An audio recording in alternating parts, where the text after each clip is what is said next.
Vamos ahora a ver a cuantificar la interferencia de las ondas.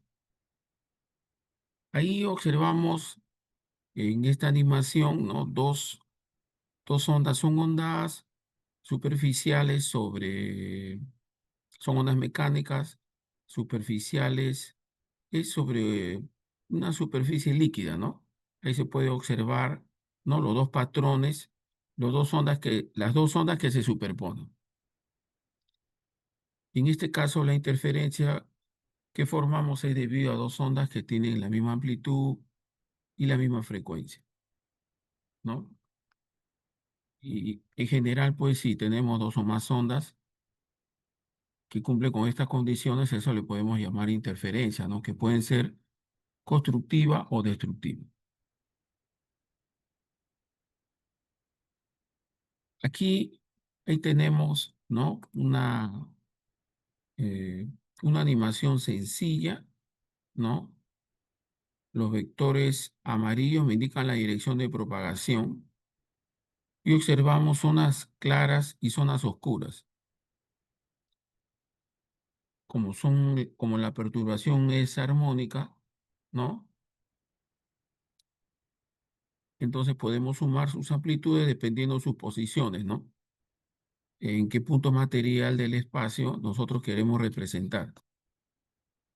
Aquí en el lado izquierdo, ¿no? Podemos observar las amplitudes, ¿no? Las amplitudes de las oscilaciones de estas ondas, ¿no? Una función, ¿no? Epsilon 1 igual a epsilon 0, esta es la amplitud. Y luego viene la parte angular, ¿no? Es armónica seno de omega t menos k R1. Omega es la frecuencia angular, t es el tiempo y k es el número de ondas. Y también aquí tengo E2, ¿no? En este caso E2 es la otra fuente, ¿no? Esto es la fuente E1, digamos, y esta es la fuente E2, ¿no? Listo. Lo que mostramos aquí, a pesar, ¿no? de que se ve la onda, ¿no? Son ondas de tipo mecánica, igual el mismo fenómeno, ¿no? de interferencia se puede generar para las ondas electromagnéticas. Entonces, a ver, ahora la idea es sumar, ¿no? Estudiar en determinada región del espacio eh, cómo es la superposición, ¿no? Cómo sumamos estas dos ondas. Aquí entonces mostramos justamente dos fuentes, ¿no? Generadoras de ondas eh, que están oscilando en fase con la misma frecuencia angular, ¿no? Y podemos tener amplitudes diferentes en general, ¿no? Una de ellas, por ejemplo, a ver, esta puede ser E1, ¿no? La que tenemos ahí, y esta otra puede ser E2. Listo. ¿No? Ahí se superponen y en determinada región del espacio tendríamos que sumar las amplitudes. En general, ¿no? El R, K sub R, estas son ondas esféricas, ¿no? En general se propagan en el espacio, ¿no? Y para hallar la amplitud resultante tendríamos que sumar las amplitudes de cada una de las ondas componentes. Y ahí tenemos más o menos una distribución espacial.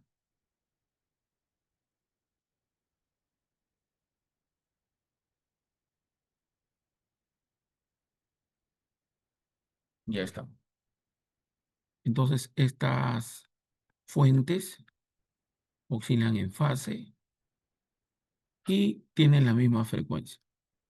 Y en un punto P cualquiera, ¿no? Podemos determinar cuál es su amplitud resultante. Recuerde que se cumple el principio de superposición, ¿no? Simplemente en un mismo punto, ahí se desarrollan en ese medio material ¿no? Se desarrolla todas las ondas. Y la amplitud resultante es la amplitud de la suma, ¿no? De cada una de las ondas componentes. Y vamos a suponer, pues, que el épsilon solito es la suma, justamente, ¿no? La suma de las amplitudes. Y aquí, si pueden observar, ¿no? Vamos a cambiar de color. Este épsilon sería la suma de las amplitudes, ¿no? Acá se ha corrido, ¿no? Acá es las amplitudes debido a la fuente uno más debido a la fuente 2, ¿no? En un instante de tiempo cualquiera. Para la fuente S1, ¿no? La parte angular, ¿no? Sería φ1, acá lo observamos, ¿sí? Sería la suma de omega t menos kr1. Y para la otra fuente, ¿no? La parte angular, φ2, sería omega t menos kr2. Y si restamos, nosotros vamos a tener la diferencia de fase entre los dos movimientos, ¿sí? Tanto de uno como de dos. Si realizamos la resta, ¿no? Acá vamos a tener φ2 menos φ1, ¿no? Listo. Y si restamos, ¿no? Tendríamos entonces K 2 pi entre lambda por R1 menos R2. En donde K, recuerden, es el número de onda, pues, ¿no? K 2 pi entre lambda. Entonces podemos restar ahí las amplitudes, ¿no? Y esto pues entonces sería la diferencia de fase entre los dos movimientos ondulatorios, ¿no? 2pi entre lambda por R1 menos R2.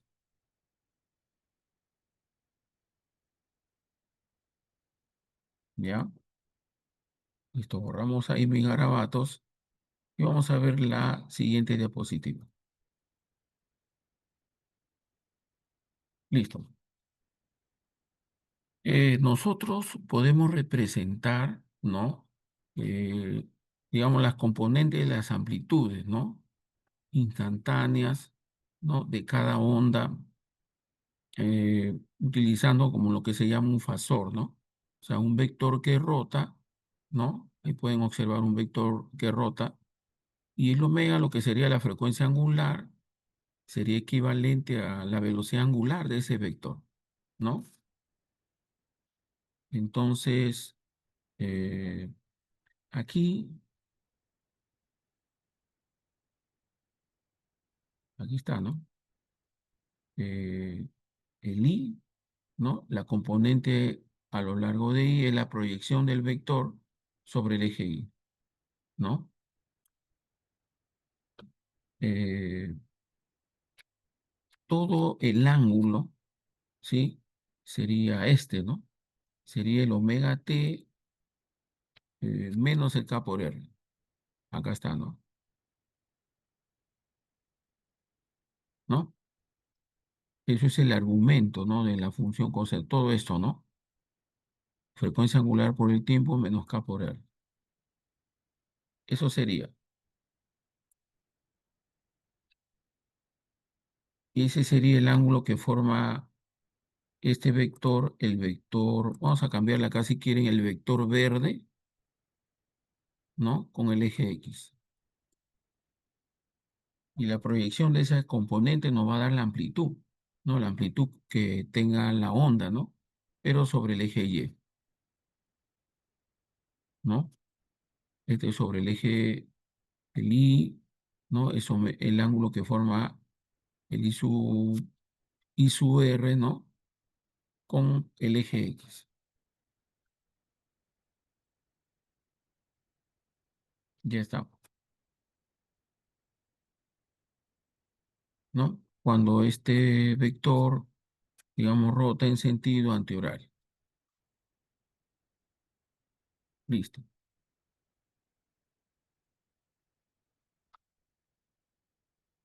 Bueno, se puede representar en función de coseno o seno, ¿no? ¿No? Acá sería, para que sea la componente y seno, ¿no? Bueno, puede ser y coseno o seno, ¿no? Lo que querramos, ¿no?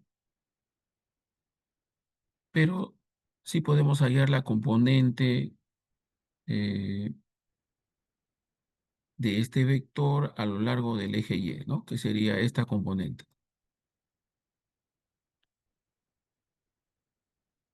¿Eh? Y el vector lo hacemos rotar en sentido antihorario, ¿sí? En sentido antihorario lo hacemos rotar así. Listo. Y esto también a veces lo utilizamos para representar un movimiento armónico simple, ¿no? Claro. Ah, ya, aunque acá hemos puesto coseno, bueno, no hay ningún problema, ¿no? También se puede poner en función de seno, ¿sí? O, ¿no? Las amplitudes podemos escribirlas ya sea como seno o coseno, ¿no? Aquí entonces también podemos escribirlo así, ¿no? Y, ¿no?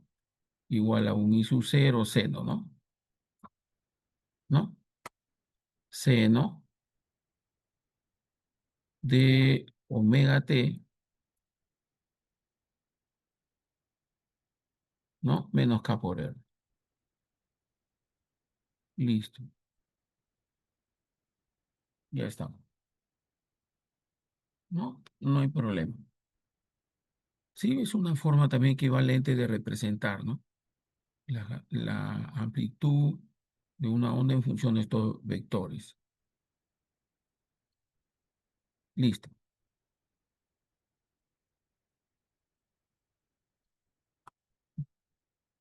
¿No? Y ahí más o menos se ve la animación, ¿no? La componente, ¿no? En el eje Y. Listo. Sería, ¿no? En cualquier instante se puede determinar la componente. Ya. Pero nosotros podemos tener, claro, en determinados puntos la superposición de no solamente dos ondas, ¿no? Dos o más ondas, ¿no? Y entonces igual, de forma similar, podemos sumar las amplitudes, ¿no? Las amplitudes proyectadas a lo largo del eje Y. Ahí está el vector azul, ¿no? Eh, a ver, para dos, ¿no? Si fuesen dos ondas, ¿no? Que se propagan, podemos sumar sus amplitudes. Esta es la primera, ¿no? Bueno, la primera es el vector rojo, ¿no? Ya, el vector rojo, este, ¿no? Esta es la primera, listo. Hace un ángulo phi 1, ¿no? Que sería omega t, pues menos k r1, ¿no? Que es lo que aparece acá. Y phi 2, ¿no? Omega t menos k r2. Podemos sumar las componentes, ¿no? En cualquier instante, ¿no? ¿Sí? Y la suma de esos dos vectores, ¿no? Sería este vector morado, ¿no? Bueno, ¿no? Este vector morado, lo vemos aquí, ¿no? Este vector, ¿no? Las amplitudes de las componentes nos determinan, ¿no? Estos lados de este paralelogramo, ¿no? Y podemos sumar, pues, vectorialmente, ¿no? Y obtener, pues, la proyección total, ¿no? Como la suma de las componentes. Y como se trata de un paralelogramo, aquí en la figura, ¿no? Tenemos la amplitud de la onda resultante, ¿no? Aquí podemos ver, mira, ¿sí? Más o menos, ¿no? Ahí está. Y si vemos espacialmente a ver cómo cambia, ¿no? Ahí tenemos la suma, ¿no?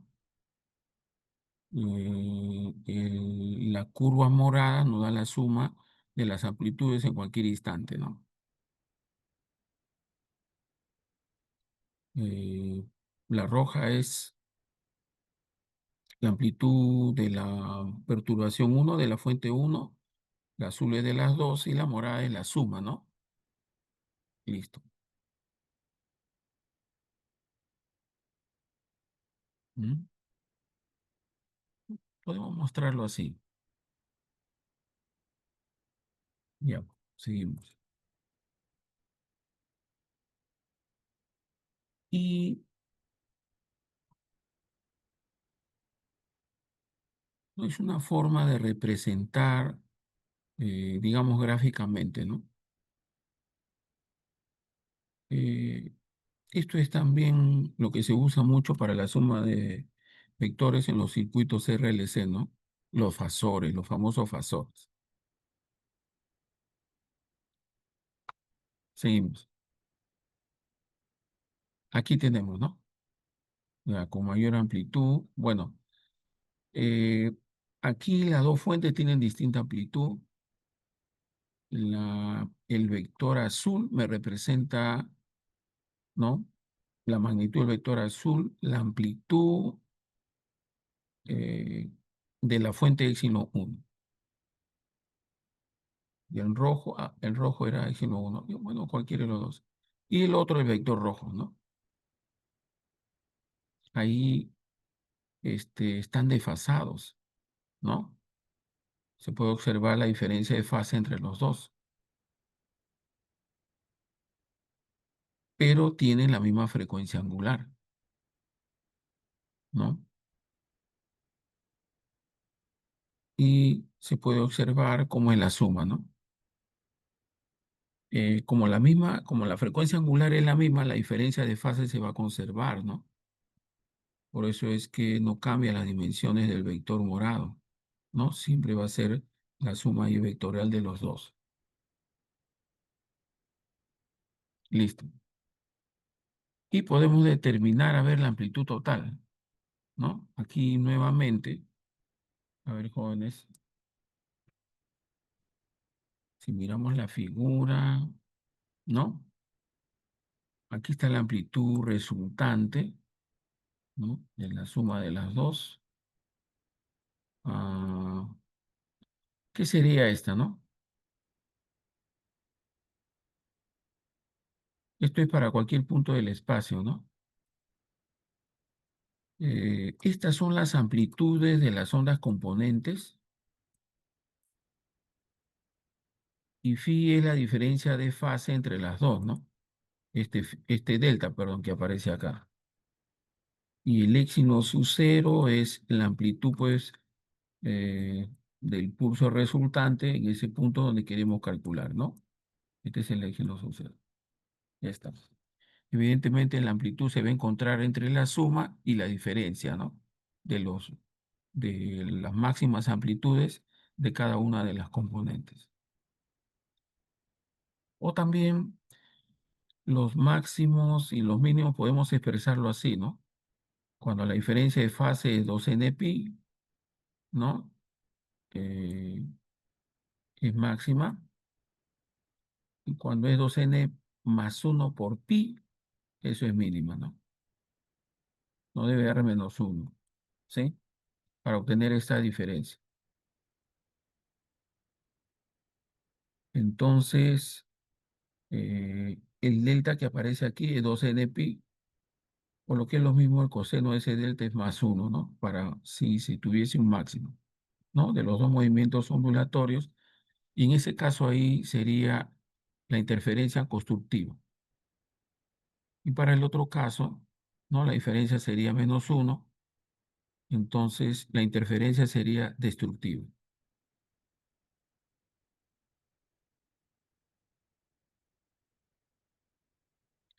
Entonces, la diferencia de fase, si recuerdan antes, ¿no? 2pi entre lambda por R1 menos R2. Entonces, esta diferencia de R1 menos R2 tendría que ser un múltiplo entero de lambda, ¿no? Para que la interferencia sea constructiva, ¿no? tienen que encontrarse en los máximos. Y destructiva cuando 2n más uno por lambda medios, ¿no? 2n más uno por lambda medios. Ahí tenemos interferencia destructiva. Listo. Dependiendo en cualquier punto del espacio, ¿no? O si tenemos una pantalla, ¿no? Se puede analizar ahí cómo son las interferencias. Y eso fue lo que se muestra en esta animación, ¿no? A ver, listo. Pueden observar, veamos. Ahí está, ¿no?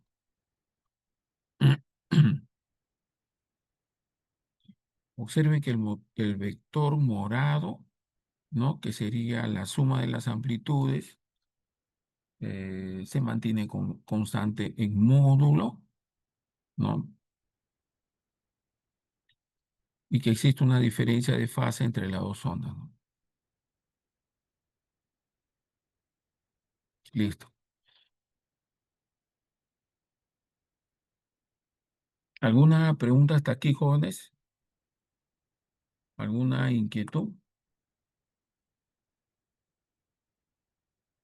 Ya. Todo bien, profe. Todo bien, profe. Entonces, entonces, la idea es sumar las amplitudes, ¿no? En determinada región del espacio.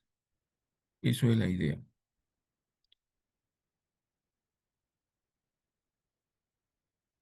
Bueno, aquí nuevamente mostramos, ¿no? En esta animación, ¿no? De cómo es la interferencia, ¿no? Las zonas oscuras y las zonas claras, ¿no? Son las zonas de interferencia constructiva y destructiva. Y si aquí, ¿no?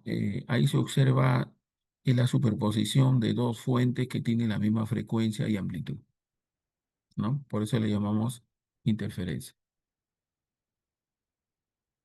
Listo.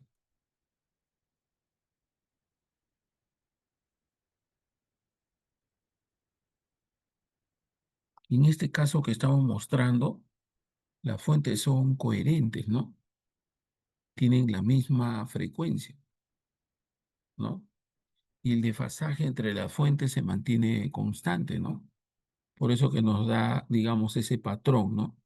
Que podemos decir que no va a cambiar en el tiempo, ¿no? Un patrón fijo, ¿ya? Si colocásemos una pantalla, bueno, en una pantalla se puede observar para las ondas también.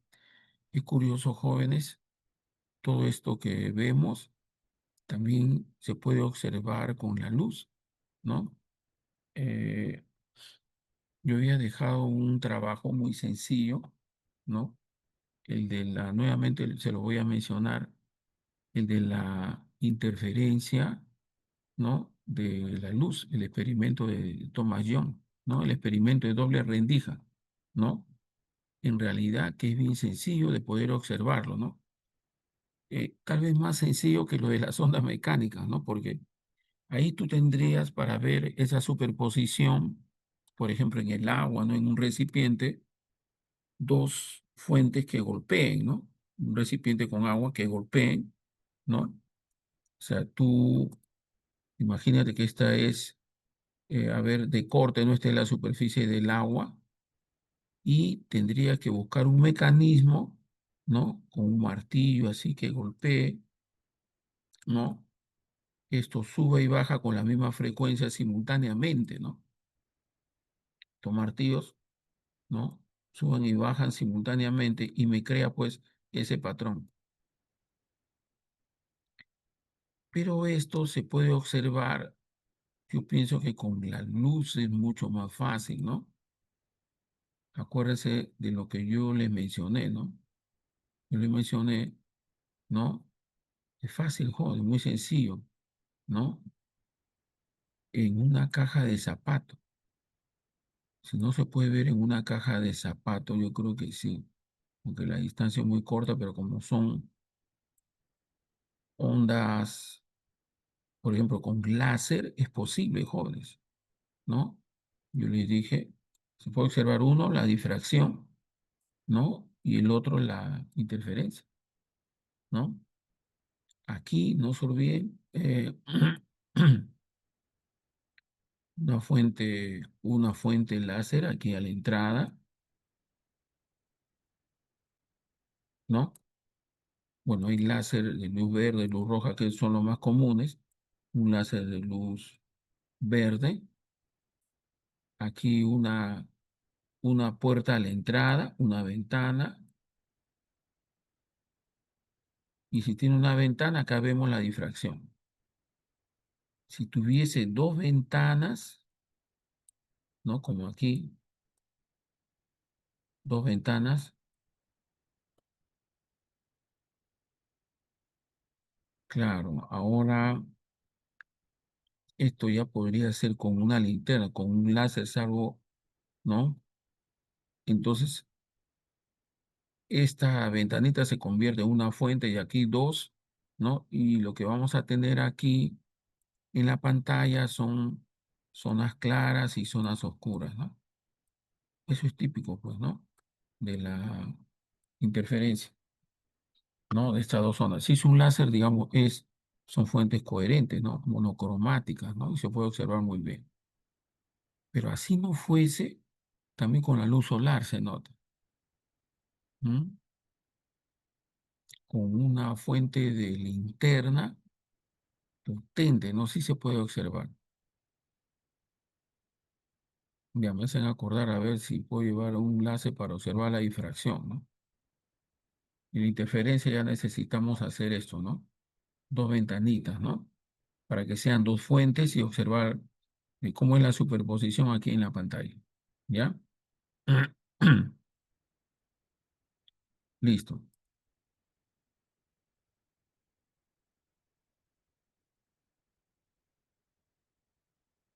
Ya está. Eso es lo que mostramos aquí, pues, ¿no? La interferencia de dos ondas coherentes tienen la misma frecuencia, distinta fase inicial, pero el desfasaje sí es constante, ¿no? Que vendría a ser la diferencia. Listo. Ya. Ahora aquí tenemos el fenómeno de difracción. Mm, yo creo que el de la parte central se ve excelente, no creo que es lo mejor, ¿no? Bueno, aquí se ha tomado una fotografía, ¿no? Esta es vamos a cambiar esto. O sea, esta es la fotografía en la parte A, ¿no? En la foto A, ¿no? Ondas mecánicas y se ha tomado una fotografía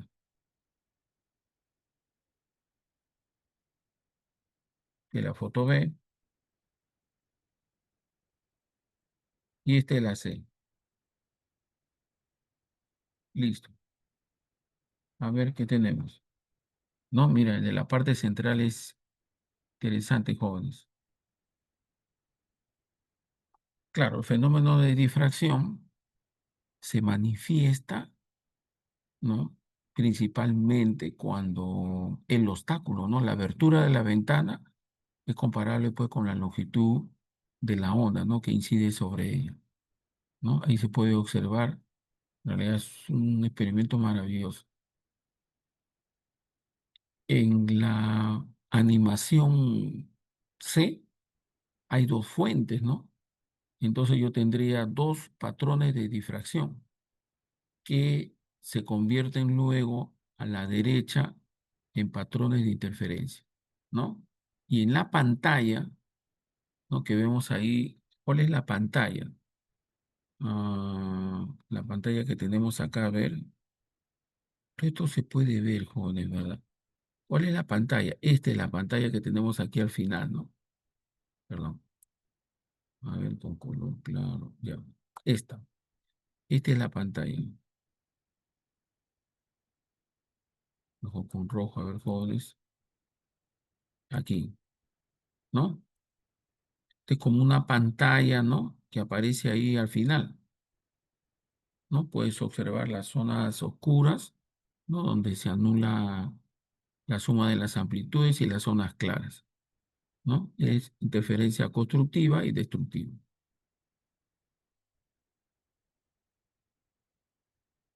¿Mm? Pero en la parte B, nota que la ventana, la abertura, ¿no? Es de un tamaño comparable con la longitud de onda. En la parte C tenemos dos aberturas, igual, ¿no? Cada una de las aberturas comparable con la longitud de onda. Tenemos dos fuentes, ¿no? Y esas dos fuentes interfieren constructiva y destructivamente. Y ahí en la pantalla, supuestamente, que está en el extremo derecho, se observa las interferencias constructivas y destructivas. ¿Ya? Seguimos. Vamos a borrar lo que he pintado. Listo.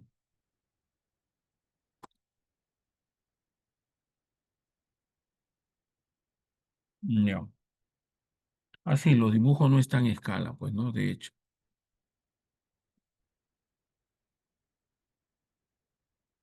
¿Alguna pregunta, jóvenes? ¿Alguna inquietud?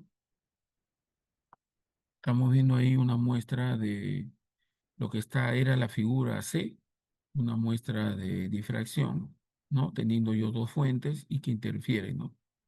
Destructiva y constructivamente. Listo. Recuerden que esto, pues, también podemos notarlo con las ondas sonoras, de hecho, pues, ¿no? Y las ondas sonoras, pues, ¿qué amplitud tiene una onda sonora? ¿Cuál es la longitud de onda, no? Ahí, por si acaso, la longitud de onda es la longitud entre dos máximos o entre dos mínimos, ¿no? Mm, a ver, por ejemplo, hagamos un tanteo. Mira, a ver si fuese sonido, ¿no? A ver, eh, ya. Como la velocidad, igual, ¿no? Si son armónicas, ¿no? La velocidad es la longitud de onda por la frecuencia. Listo. Mm, Entonces, para una onda sonora, velocidad vamos a poner 340, supongamos, y la frecuencia en el rango audible, a ver, podemos poner, si ponemos 680, ¿no? De frecuencia, podemos poner más, a ver, 680, que justamente en la mitad, ¿no? Tenemos la longitud de onda de medio metro.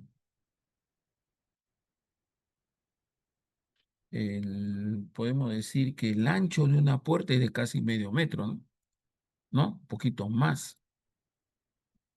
Entonces, el ancho de una puerta es casi comparable con la longitud de onda, ¿no? ¿No? Entonces, si tú te colocas, por ejemplo, aquí detrás, aquí voy a dibujar en la diapositiva central, si tú te colocas aquí detrás, ¿no? Y alguien habla, ¿no? Detrás de la puerta, por ejemplo, por acá, ¿no? Grita, lo que fuese, ¿no? El sonido pues no va a viajar en línea recta hacia alejándose nada más, ¿no? Siempre bordea el obstáculo, ¿no? Y tú vas a terminar escuchando la zona sonora, evidentemente, ¿no? A pesar que estás aquí pegado en esta frontera, ¿no? Este es el fenómeno de difracción. Y una puerta es comparable, pues, ¿no? El ancho, yo le he puesto medio metro, tal vez sea más, pero alrededor de, ¿no? Con una frecuencia de 680 que es audible, ¿sí? Se ve muy bien la difracción. Listo, seguimos.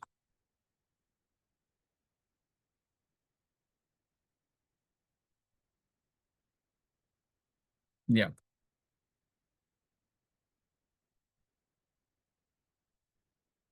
Y justamente. del que yo les hablaba siempre, no mucho, ¿no? Uno de los experimentos más interesantes y el experimento de la doble rendija.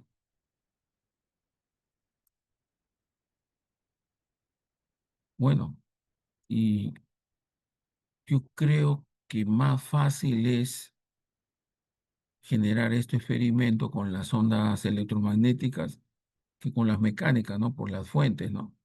Ya. Lo que yo le decía, ¿no? Tengo, a ver, veamos, una fuente de luz, no, o una fuente mecánica, o cualquiera, una fuente de ondas, ya. Esta es la fuente, ese es su cero. Una ventana de cierto ancho, ¿no? Cuya abertura es comparable con la longitud de onda. Y en la otra rendija, dos aberturas. Entonces voy a tener dos fuentes, ¿no? Dos fuentes síncronas de igual amplitud y frecuencia. Y colocamos una pantalla, ¿no? Acá está la pantalla, ¿no? Esta es la pantalla. Esta es la pantalla. Listo. Si fuese, bueno, como ahí en la figura, una fuente de luz roja, se vería así, ¿no? Zonas bien iluminadas de color roja y oscuras, ¿no?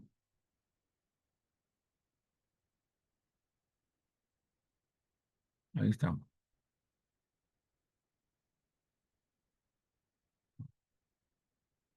¿Mm? Ahora, la pantalla justamente es lo que he dibujado yo de negro, ¿no? Y se ve los máximos y los mínimos.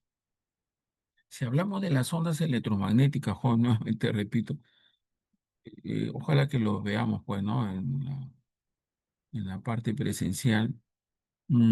Esto fue lo que se usó, pues, para determinar las frecuencias al inicio, pues, de las ondas electromagnéticas en el campo visible, ¿no?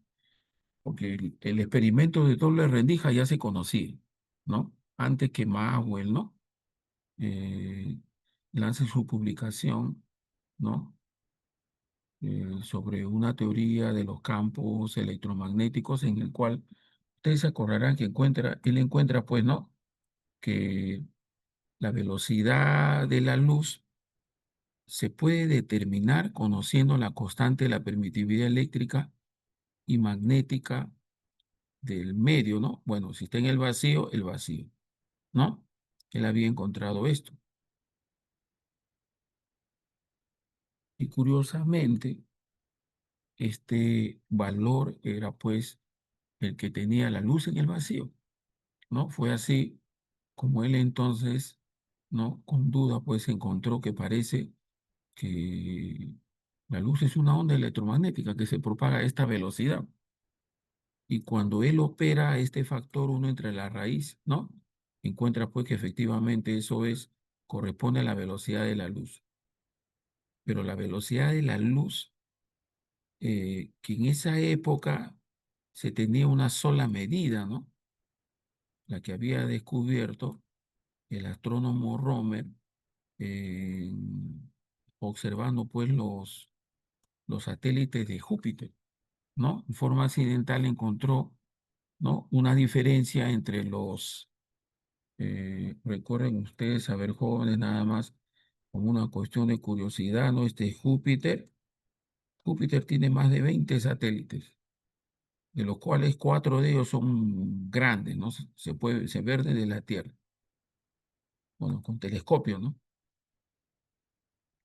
Él, este astrónomo Romer, ¿no? Estaba estudiando, observando uno de estos satélites. Ya se conocía el periodo de rotación del satélite alrededor de Júpiter, pero notó una diferencia entre la medida del periodo cuando la Tierra se encontraba cerca y cuando se encontraba muy lejos. Y a él le sorprendió por qué esa diferencia, ¿no? ¿A qué cosa se debe? Ahí fue donde se percató de que la única diferencia, esto que debe de ocurrir es porque la Tierra está a distinta distancia de Júpiter. Entonces, para que llegue la información de los periodos de rotación, la luz tiene que emplear cierto tiempo en viajar.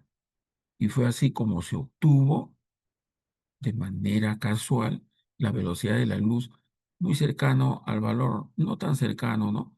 Al valor de la luz. Y como ya se conocía el valor de la velocidad de la luz y con el espectro de difracción que acá mostramos, ¿no? De repente para el color rojo, midiendo yo las distancias entre estos dos máximos, yo puedo determinar la longitud de quién, de onda del color rojo. Si fuese rojo, ¿no? Si la luz es verde, igual. Así determinamos la longitud de onda, jóvenes. Se determina de manera sencilla, de manera experimental, ¿no? Claro que no es aquí tan distanciado, ¿no? Pero así se hace. Bueno, en este caso porque se ve. Y si no se viese, había otra manera de colocar sensores, ¿no? Y ver en qué parte la intensidad es máxima o mínima. Listo. Este es el experimento de la doble rendija, bueno, para las luces de Thomas Young, ¿no? Uno de los experimentos pues más sorprendentes y sencillos, ¿no? El cual pues mostraba de que la luz pues es una onda electromagnética, ¿no? Sin duda, es una onda. Solamente una onda puede formar ese patrón. Y trajo abajo todas las ideas suspicaces hasta esa época que pensaba que se trataba de partículas, como lo había dicho Newton, o corpúsculos, ¿no? Eh, no sé en qué fenómeno se basaría Newton para afirmar pues que la luz está formada por corpúsculos, ¿no? Cuando en realidad es una onda. Claro, después, más adelante, ¿no? Se descubre pues que la luz también tiene un comportamiento corpuscular, ¿no? Con el efecto fotoeléctrico. Bien, ¿alguna pregunta hasta aquí, jóvenes?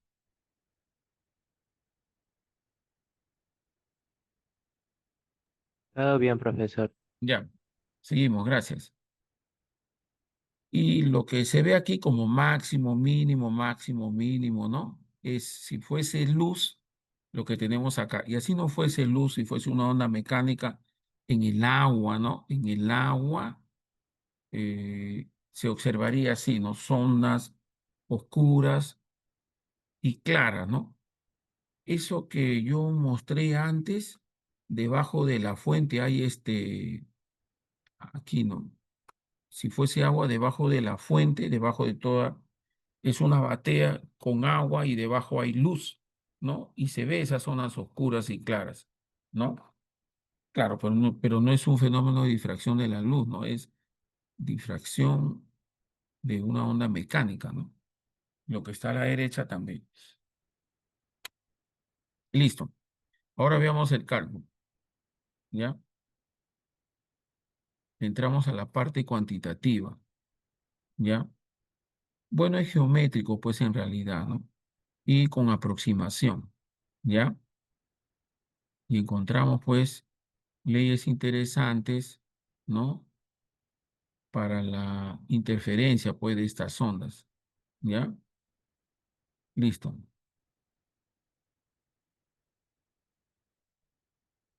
Ya.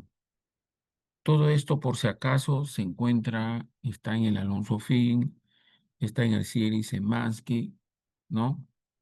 De, sobre los fenómenos ondulatorios. ¿Ya, jóvenes? Entonces, no, bueno, no creo que se le pregunte demostrar tampoco, ¿no? Pero sí la gran utilidad que tienen estos fenómenos jóvenes, ¿ya? Mm, esto que vamos a hacer es lo que se utiliza también para determinar eh, la constitución de un cristal, ¿no? Cómo se ordenan los cristales también, ¿no? Y en cristalografía también se estudia este fenómeno que es muy parecido, ¿no? Eh, pero se lanza rayos X sobre un ordenamiento cristalino y lo que observamos en una pantalla es la superposición de cientos de haces que nos puede más o menos decir cómo están ordenadas las moléculas en ese cristal. Si cúbica, no sé si ustedes se acordarán en química de cúbica centrada, cara centrada, hexagonal, ¿se acuerdan de de las redes de Bravais? ¿Han hecho en química alguna vez, jóvenes, redes de Bravais? No sé, jóvenes. En química, ya, ahí está, ya, pero hay 14 distribuciones geométricas interesantes de los cristales, así como ya cara centrada, hay cuerpo centrado, hay hexagonal, cúbico, centrada, hexagonal centrada, y así. Hay 14 formas, ¿no? Que son, digamos, geométricamente fáciles de describir, que se conoce como las redes de Bravais. No sé si, bueno, si no la han visto nada más, lo que queda es contar después las aplicaciones, ¿no? Que son las redes de Bravais, ¿no? Ya. Se usa mucho en cristalografía, pues jóvenes, la red de Bravais. Voy a traer acá un ratito, jóvenes, Bravais. Si no me equivoco, así se escribe, ¿no? Ya. En física se ve en física de estado sólido. A ver. No han hecho ya, pues. Ya no hay problema, pues, ¿no? Pero, a ver un ratito, voy a traer mi esponjita. Ya, ya, un segundito.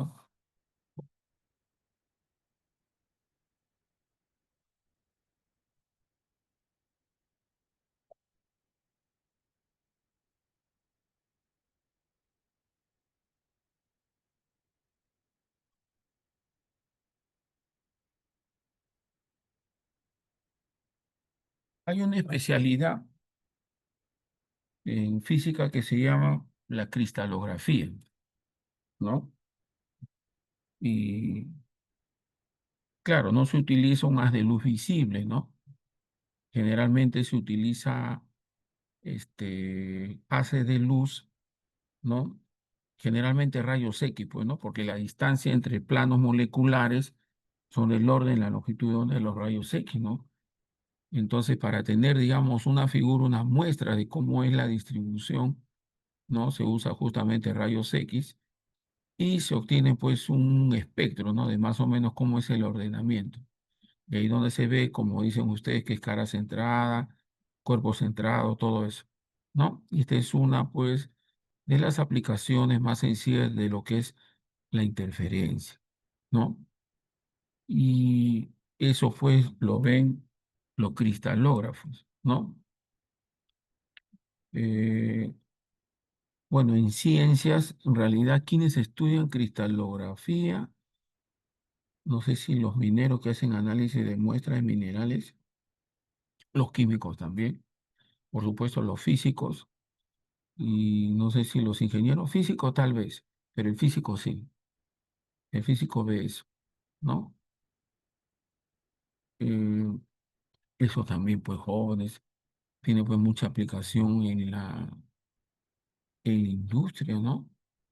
Es importante saber cómo están ordenados, ¿no? Las moléculas, qué ordenamiento cristalino tienen, ¿no? En metalurgia es bien importante, ¿no? Ahora en la conducción también eh, hay materiales que no son, digamos, isotrópicos en la conducción de la electricidad, ¿no? Pueden conducir en una dirección y en otra dirección no, ¿no? Se ven los comportamientos eléctricos, ¿no? Listo. Ya, veamos entonces, a ver. eh, un cálculo matemático, ¿ya? Ah, ahí está, eso es, gracias. No sé si pueden verlo tus compañeros, ahí está en el WhatsApp, ¿no? Sí, cómo sé cómo están ordenados, ¿no? Eso es, las redes de Bravais, ¿no? Son 14. Ya bueno, a ver,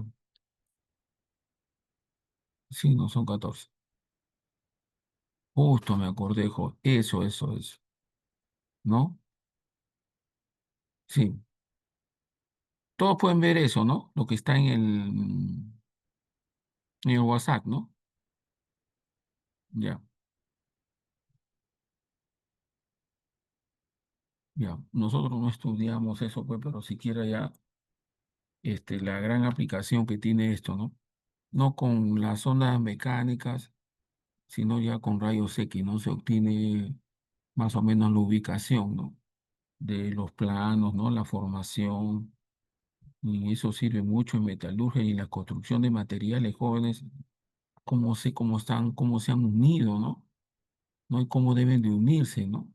Para que conduzcan bien, ¿no? Es investigar bastante el mundo microscópico, ¿no? ¿Mm? Ahora todo es nanotecnología, jóvenes, ¿no? Listo. Bueno, alguna vez ustedes pueden meterse en este campo, ¿no? Ya está. Bien, seguimos. Ya, aquí vamos a describir, a ver, ¿no? De manera, tengo solamente dos fuentes, ¿no? Claro. eh, una pantalla, ¿no? Vamos a dibujar acá. Dos, cada abertura es una nueva fuente, cuando se convierte en una fuente, ¿no? Listo. Viene el frente de ondas, ¿no? Un frente de onda plano, y yo tengo dos aberturas, entonces tengo dos fuentes.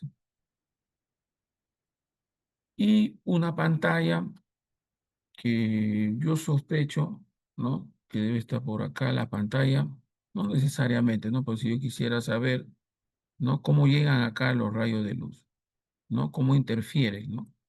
¿Cuál va a ser el patrón de interferencia? Listo. Esta es una pantalla,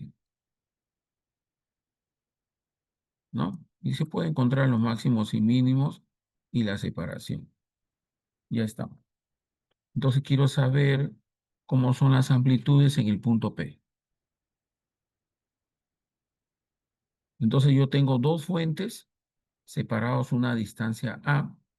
Acá está la distancia A, jóvenes. Esta es, esta es la distancia A, ¿no? Eso es dato, es la separación entre las rendijas. Por si acaso hay rejillas de difracción, ¿no? ¿Verdad? Me olvidé comentarles eso.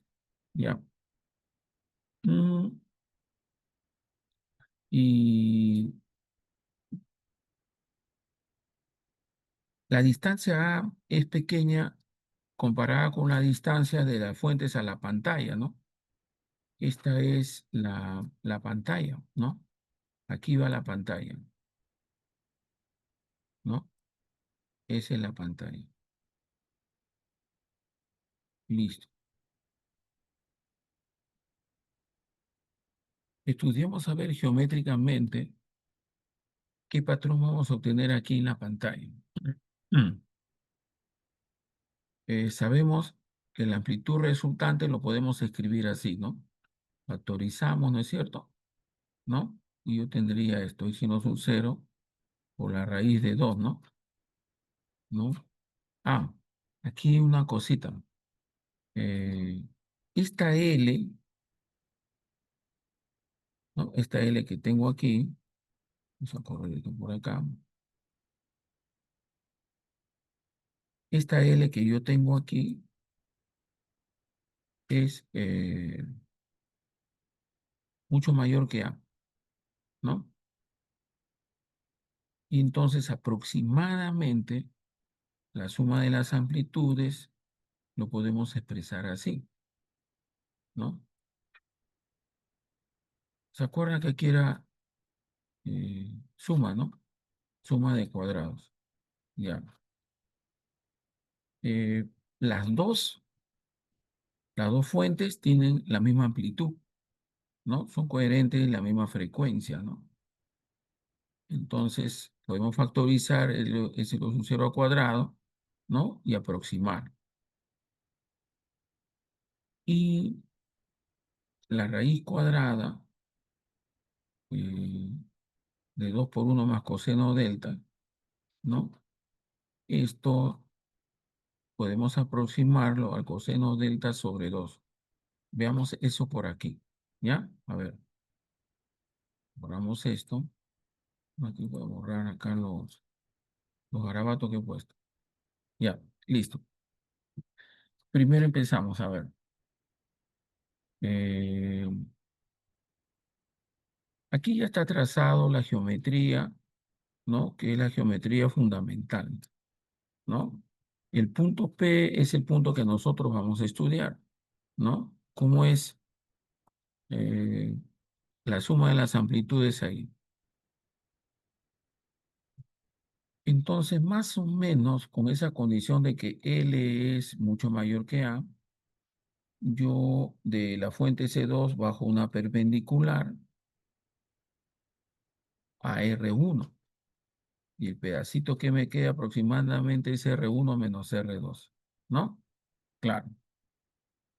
Y dependiendo cómo es esa diferencia, yo voy a tener si la superposición es constructiva o destructiva. Y si este es el ángulo teta, ¿no?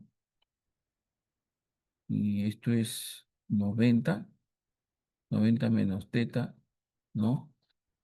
Esto es 90 menos, este es teta, ¿no? Entonces, más o menos este es el ángulo teta, ¿no? Este es teta 90, ¿no? Eh, y este es teta 90 menos teta y este es teta, ¿no? Más o menos coincidimos, por si acaso, a ver. Este angulito también es teta, de hecho, ya está. Entonces, el seno de teta de ese ángulo es la diferencia, ¿no? De los recorridos. R1 menos R2 entre A. A es la distancia de separación entre las rendijas, ¿no? Ya, eso en primera aproximación acá tenemos. Seno de teta es R1 menos R2 entre A. Ahora, ustedes se acuerdan, además, que la diferencia de fase era acá por R1 menos R2, ¿no? Entonces, R1 menos R2 es A seno de teta. Acá está, ¿no? Ya se puso, ya está aquí abajo, de las figuritas anteriores. Ya. Pero si consideramos que el ángulo teta es pequeño, como siempre hemos hecho, ¿no? Este angulito teta es pequeño, el seno de teta podemos aproximarlo a la tangente de teta, ¿sí? Y la tangente de teta es I entre L. L es la distancia de la rendija a la pantalla, ¿no? Y es la distancia del centro hasta el punto P. Entonces también el seno de teta es I sobre L. Listo. Y de aquí yo puedo despejar R1 menos R2, ¿no? Y eso sería eh, R1 menos R2. Aquí está, ¿no? Mira, aproximadamente, yo cancelo aquí K, eso sería A seno teta. Pero seno teta se aproxima con la tangente, que sería I entre L. Yo tengo esta relación, ¿no? Que sería A por I entre L. Entonces luego aquí, en esta ecuación, ¿no?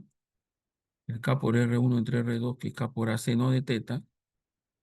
Entonces, el, que el seno, el R1 menos R2 sería A por I entre L.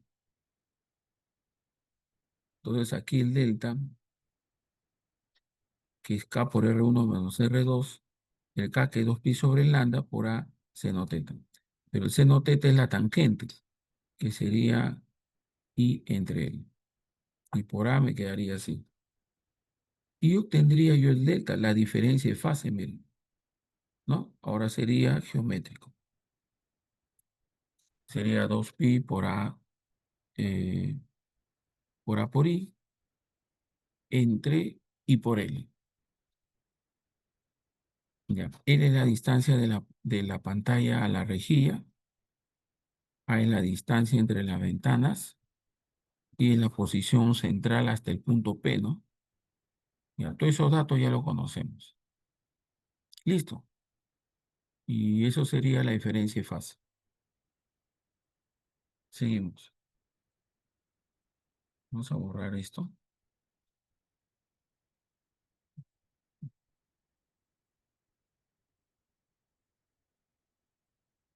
Ya.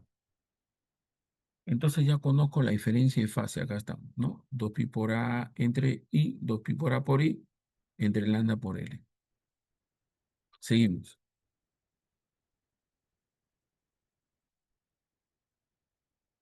Pero recordamos, a ver, eh, la intensidad de una onda I es proporcional a su amplitud al cuadrado, ¿no? Ahí se nos sub 0 al cuadrado. Y que esa intensidad podríamos escribirlo así, ¿no? Tal como está aquí. ¿De acuerdo? Y sub 0, ¿no? Coseno cuadrado de delta medios, ¿no? Pero el delta lo acabamos de obtener, ¿no? Pi por A seno teta entre lambda. Y aquí, ah, recuerda el seno teta como la tangente, ¿no? Y por ahí entre y por lambda. Y entonces la intensidad lo podemos expresar así, ¿no? Y un 0 coseno cuadrado de pi sobre lambda. Y ese, y en lugar de I entre L, podemos escribir como, ese es un seno teta, ¿no? Donde dice un cero, ese dice un cero es máxima, pues cuando teta vale cero, ¿no? ¿No? Justo cuando están frente a la superficie, ¿no? Y obtenemos esto. A ver, entonces acá se puede ver, listo, ¿no? La intensidad máxima en lo que sería la parte central y conforme, claro, de acuerdo a la longitud de onda, ahí aparecen los máximos de intensidad, ¿no? Y eso es verdad, ¿no? Los máximos de intensidad están espaciados lambda. Entonces, los máximos de intensidad corresponde, pues, el primero cuando teta es cero, ¿no? Porque ahí aparece el primer máximo y tenemos la intensidad en función del seno teta. Para una configuración en un sistema de doble rendijo, cuando la pantalla está muy lejos de la ranura, ¿no? Cuando L es mucho mayor que A, ¿no? Que era lo que habíamos supuesto desde un inicio. Aquí, un ratito, a ver, quiero mostrarles. Un segundito. Lo que esto habíamos visto, ¿no? Y sub 0, esto está.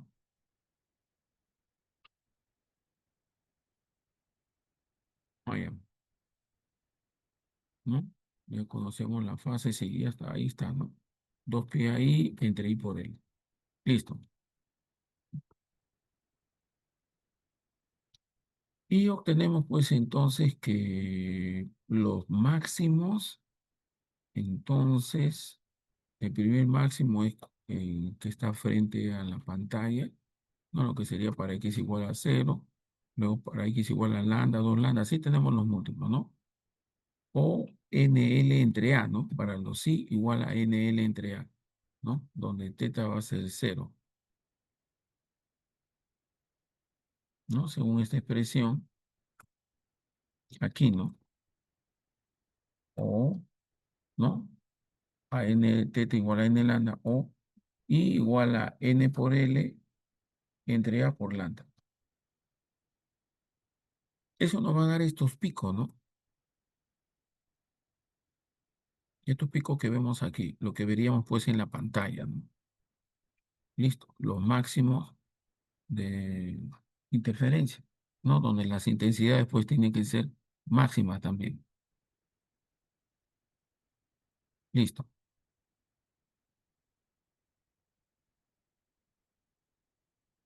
ya, seguimos. Y analizando, ¿no? Bueno, ahí a grosso modo, ¿no? Si nos damos cuenta, para obtener máximos tiene que ser múltiplo de npi, ¿no? El coseno cuadrado, ¿no? Y los mínimos sería en npi más pi medio, ¿no? Claro. Y en realidad vamos a tener esto, ¿no? ¿No? Eh,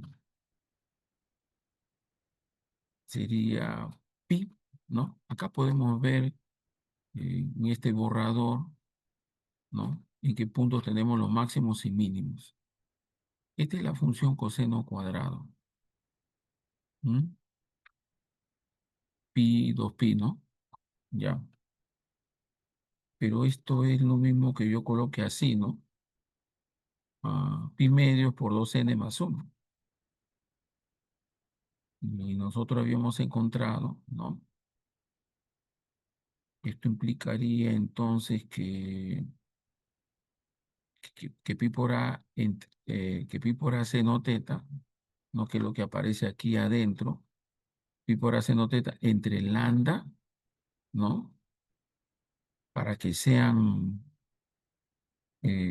mínimos, tendría que ser pues pi medios, ¿no? Pi medios por 2n más 1. Eso implicaría entonces que a seno de teta sería el pi, sería entonces lambda medios por 2n más 1, ¿no? Y a seno teta es conocido, ¿no? ¿No? A es la distancia de separación y seno teta es el ángulo, ¿no? Que habíamos puesto al inicio, ¿no? Y esto nos daría pues la posición de los mínimos. A ver, para ver a seno teta, ¿no? Para n pues que pertenece a los enteros positivos, ¿no? A ver, vamos a ver en la figura, a ver, retomemos, a ver, a seno de teta, a ver, regresamos para ver a seno de teta, acá está, ¿no? ¿No? Ah,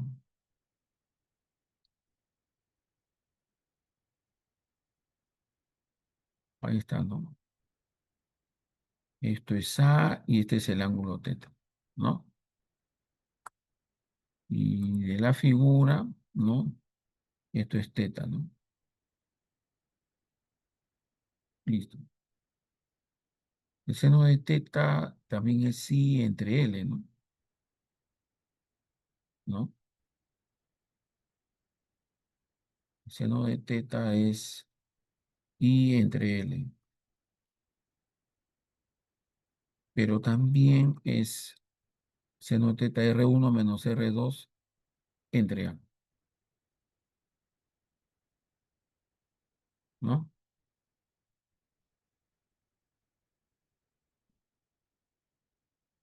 Listo, ya. Ahora regresamos, veamos, ¿no? Y eso me da la, pues, la posición de los mínimos, ¿no? Ya.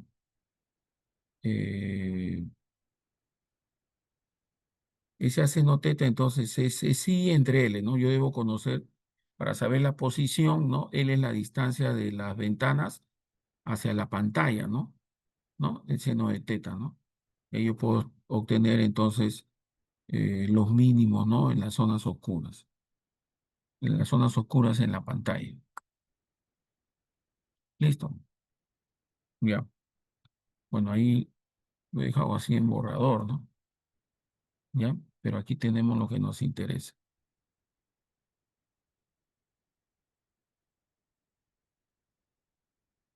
Listo, ¿alguna pregunta, jóvenes, hasta aquí? ¿Alguna inquietud? En realidad, lo que queremos es esto, ¿no? Por ejemplo, ¿no? Lo vamos a ver en los ejemplos, en los problemas.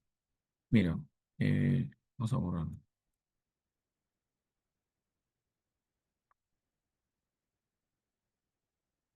Nosotros vamos a aplicar, digamos, de frente a esta expresión, ¿no? Ya está demostrado. Listo. Ya. Cuando miremos a la pantalla, vamos a borrar acá. Regreso. Un ratito. Ya está. Aquí. ¿No? Aquí. El seno de teta i entre L. Si yo conozco L y quiero saber en qué punto va a aparecer primer máximo, segundo máximo, ¿no? Lo vamos a ver, ¿no? Entonces yo debo conocer el i. Y aquí, sobre la pantalla, va a aparecer, ¿no? Va a aparecer, por ejemplo, este es el primer máximo. Si yo conozco los mínimos, ya conozco los máximos, ¿no? Este es el siguiente máximo, así, ¿no? Yo puedo saber, ¿no? ¿No? ¿Dónde va a aparecer el primero, segundo, tercer máximo? Eso es lo que nos va a permitir determinar, ¿no? Y al final yo puedo saber en el punto P, conociendo la distancia I y la distancia de la pantalla, la distancia de la pantalla a la rejilla de difracción. ¿Qué tal? ¿Cómo está? Perdón, jóvenes, es mi colega. La distancia de la pantalla a la rejilla de difracción, que es L, ¿no? Yo voy a saber dónde caen los mínimos o los máximos. ¿Ya? Listo. Ya está. Y entonces tenemos pues esto, ¿no? Ya. Luego ya lo escribimos a limpio, jóvenes. Los problemitas, ahí lo aplicaremos, ¿no? Esto es lo que nos interesa.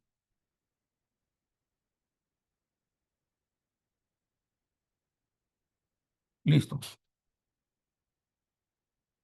Vamos a ver ahora la parte cuantitativa de la difracción, ¿ya? Esto es la interferencia.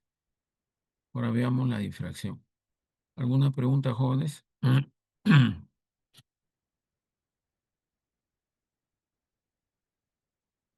Ya, gracias, seguimos. Antes de que me olvide, jóvenes, tengo que pasar lista. A ver, vamos a pasar lista. Ya, jóvenes, un ratito voy a dejar de compartir. Ya, tengo que tomarle una foto, jóvenes, a ustedes. A ver, espérense. Un ratito. Ya.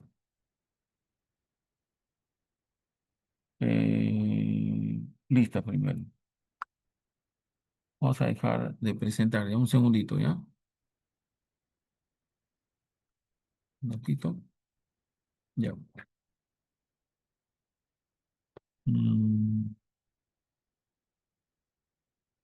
bueno, lo que viene ahora, interferencia de ondas producidas por varias fuentes sincrónicas, ¿no? Claro, que nos va a emitir ondas de la misma frecuencia y amplitud. Ya.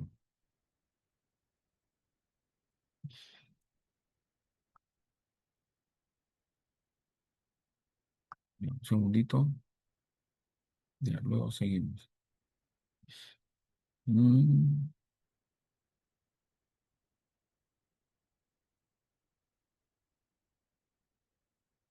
ahí hay una versión.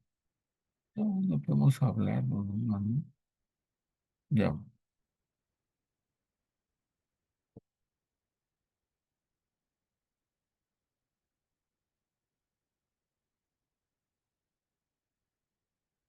Yo creo que esto ya, creo que esto ya lo dejamos ya. ¿Mm? Voy a ver el programa, a ver, ya jóvenes. Referencia a onda producida por varias fuentes síncronas. Voy a ver sistema, ¿no? Pero más o menos ya tenemos una idea, ¿ya? Esto quedaría, eso queda. Ya, ya no creo mucho. Yo creo que sí. Ya, de todas maneras yo le doy el material, pues. ¿Ya? Ya vemos. Mm,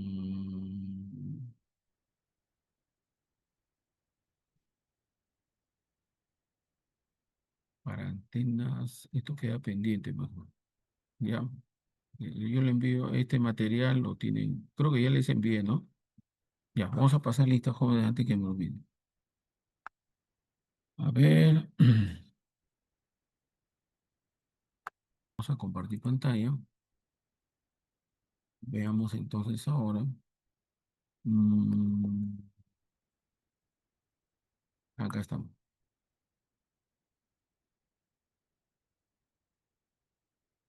No sé, un ratito. Sale nada, jóvenes. A ver, ahora.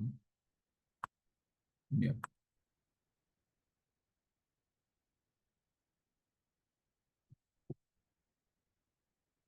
ya, listo. ¿Se puede ver la pantalla, jóvenes? Ya, muy bien. Gracias. Ya. Eh,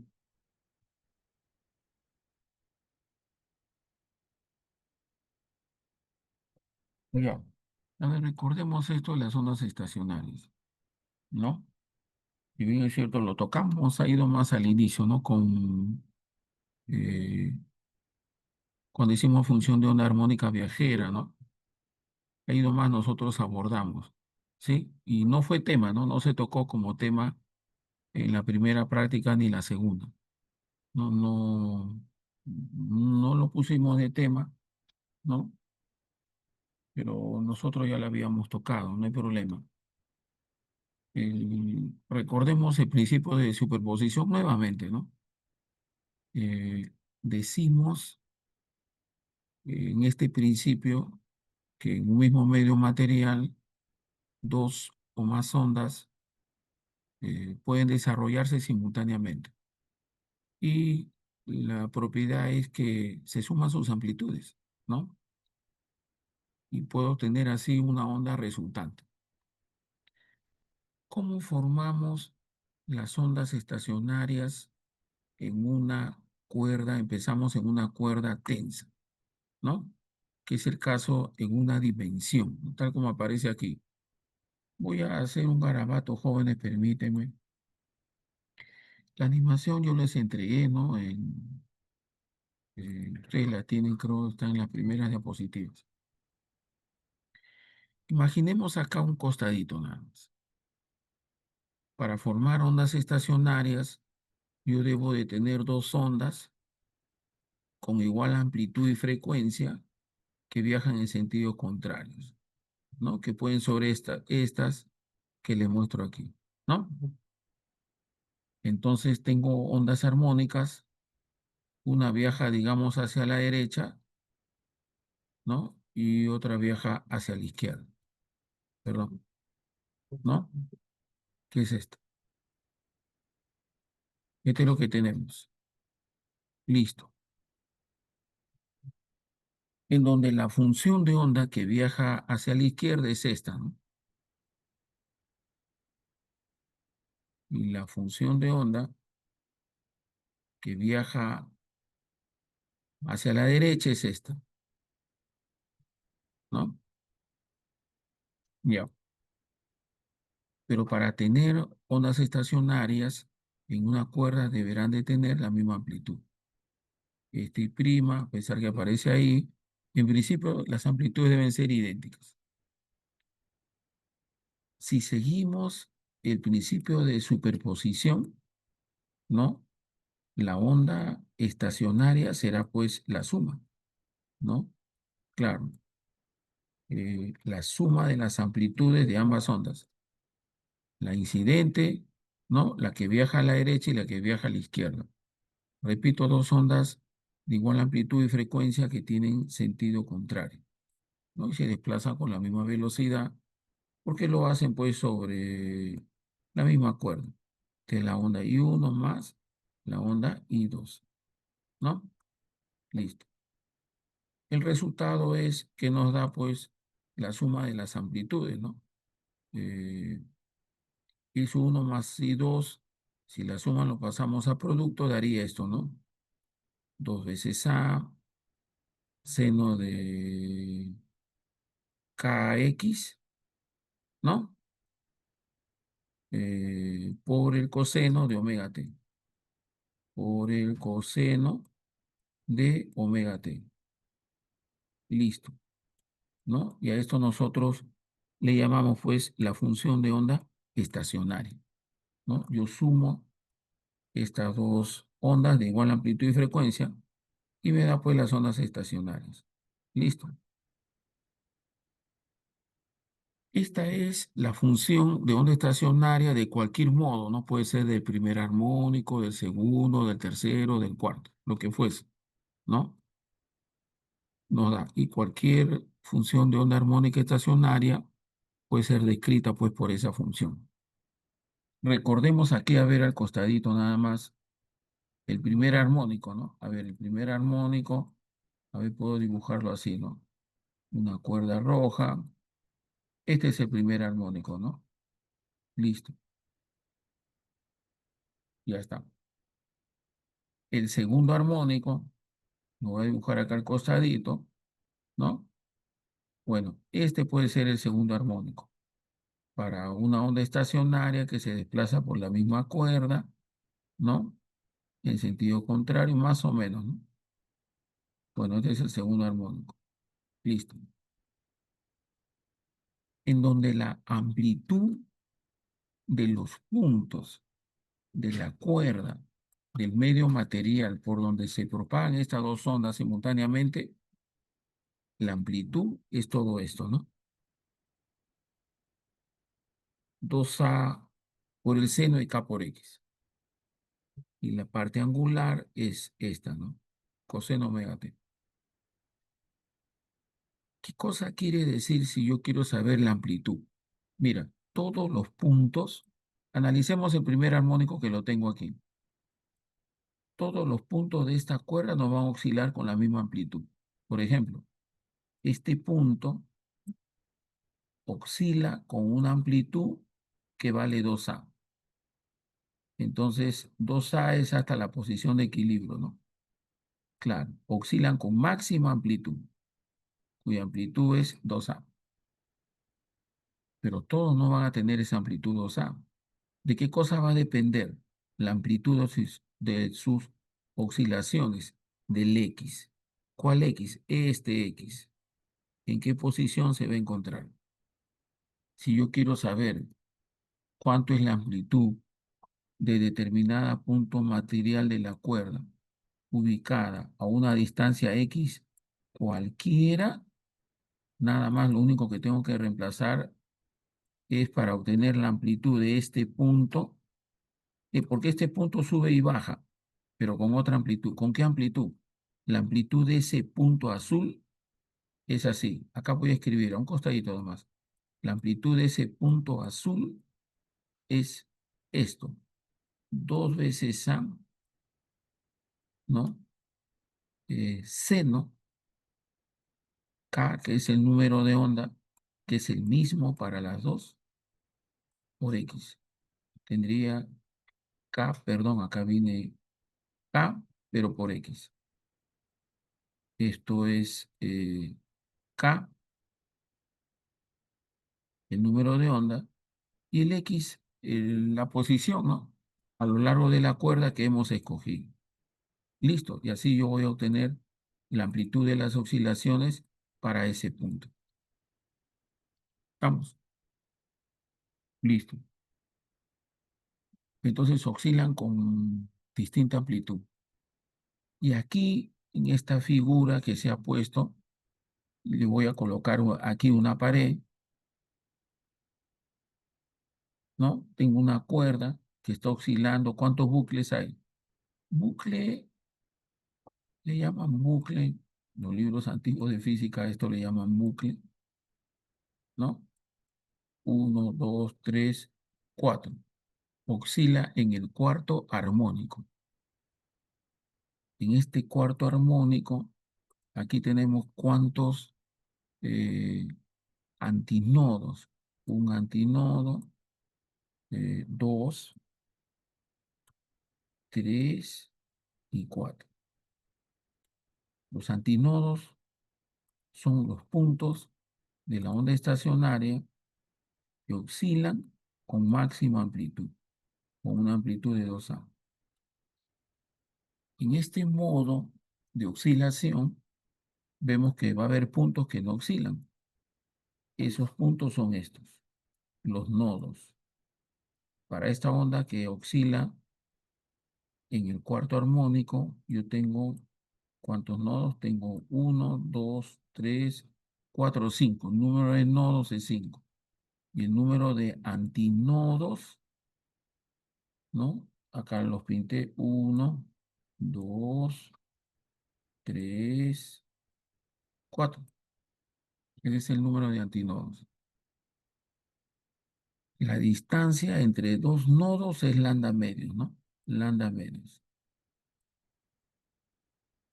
Y para cualquiera que sea el modo de oscilación, ¿no? Para una misma cuerda que tiene longitud L, siempre se debe de cumplir que la longitud de la cuerda debe de ser un múltiplo entero, ¿no? N ¿de qué? De lambda medios, ¿no? Así debe de ser, un múltiplo entero de lambda medios. Esa es la longitud de la cuerda, ¿no? Donde N es uno, 2, 3, ¿no? N me representa el primer armónico. Si solamente tengo uno, puede ser 2, 3, 4, ¿no? Aquí en la figura, N es el cuarto armónico. Y esta frecuencia para lograr el cuarto armónico, a pesar que la función de onda estacionaria es la misma para todas, pero con distintos valores, ¿no? Para el número de onda y la frecuencia angular. Esta es la frecuencia angular, ¿no? Como este es cuarto armónico, la frecuencia del cuarto armónico es 4 veces la frecuencia fundamental, ¿no? 4 veces la frecuencia fundamental. Si yo tuviera el primer armónico, siempre el primer armónico, que es este, ¿no? El que está acá dibujado, esa es la frecuencia fundamental, ¿no? Es la frecuencia para lograr el primer armónico. Entonces, esta frecuencia que aparece aquí, en la formulita aquí que estoy garabateando en la parte inferior derecha, ¿no? Si yo conozco la frecuencia, ya conozco la frecuencia angular. Y para el segundo armónico seguimos, ¿no? Como tengo dos bucles, ¿no? Sería el doble, bueno, 2 veces la frecuencia fundamental y así sucesivamente. Y usando las ecuaciones, ¿no? De la velocidad podemos determinar la frecuencia, pues, para cualquier armónico. Acá en el lado derecho, disculpe, joven, estoy garabateando nada más, ¿no? Haciéndole recordar la frecuencia para cualquier armónico n, ¿no? Sale pues de la velocidad. La velocidad de las ondas en la cuerda, todas, ¿no? Tienen la misma velocidad en la longitud de onda por la frecuencia. Si la frecuencia es n en el n armónico, ¿no? Y lambda, puedes observar que el lambda es un múltiplo entero acá, ¿no? L es un múltiplo entero de lambda medios. Entonces la frecuencia es la velocidad que esté sobre mu, ¿no? La tensión entre la densidad y la longitud de onda es 2L entre L. Y aquí despeja, ¿no? Te queda 2L entre L. Y ya tienes la frecuencia para el armónico N, ¿no? Si tú quieres el primer armónico, reemplaza nada más cuando N vale 1. Si quieres el segundo y así el tercero. Ah, aquí lo invertí, perdón, ¿no? Lambda es la frecuencia lambda, sí, lambda 2L entre N. Aquí dice acá mal. La velocidad, la frecuencia V sobre lambda. Ah, al revés, ¿no? Lo invertí, perdón. Es N sobre 2L, ¿no? Vamos a cambiar los jóvenes, ¿no? La frecuencia es la velocidad entre lambda. La velocidad es la tensión entre la densidad lineal.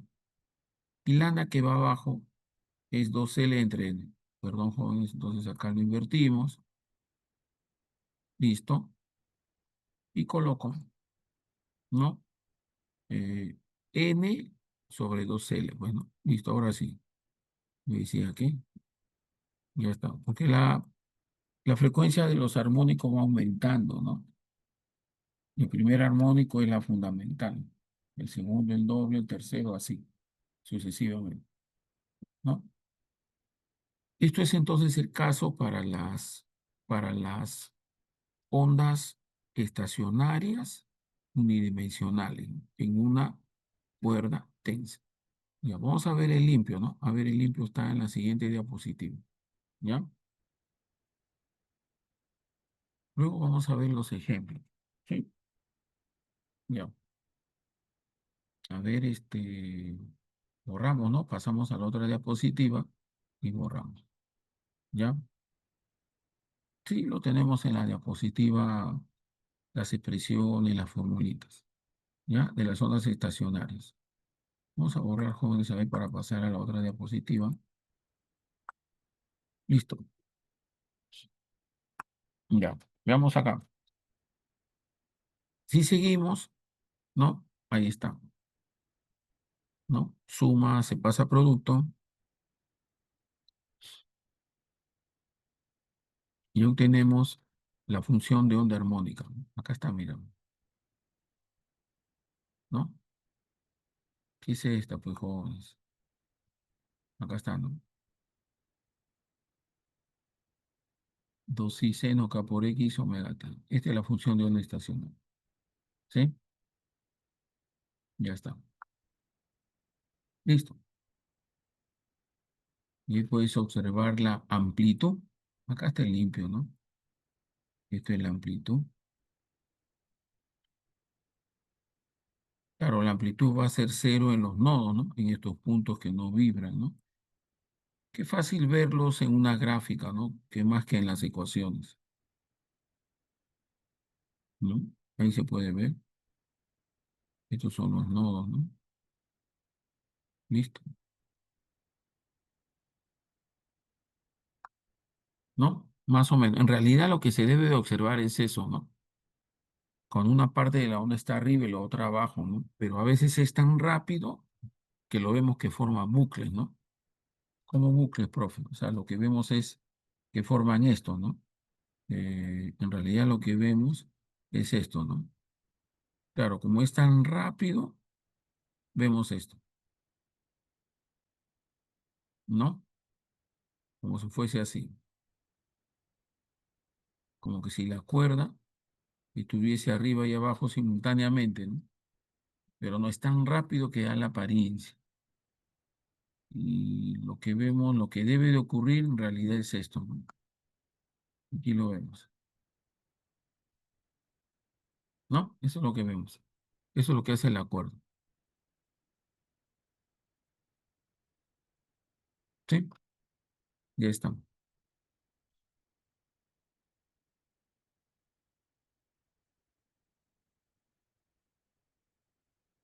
Listo.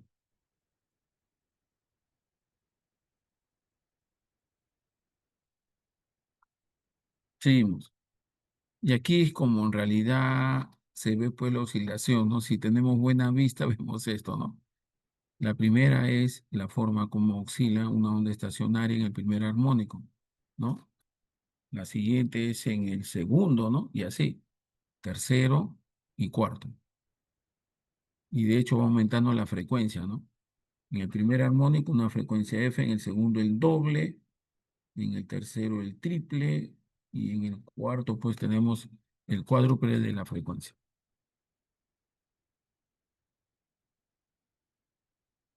Y esta es la frecuencia para los armónicos.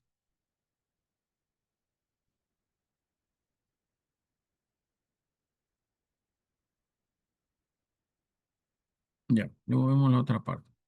¿Alguna pregunta hasta aquí, jóvenes?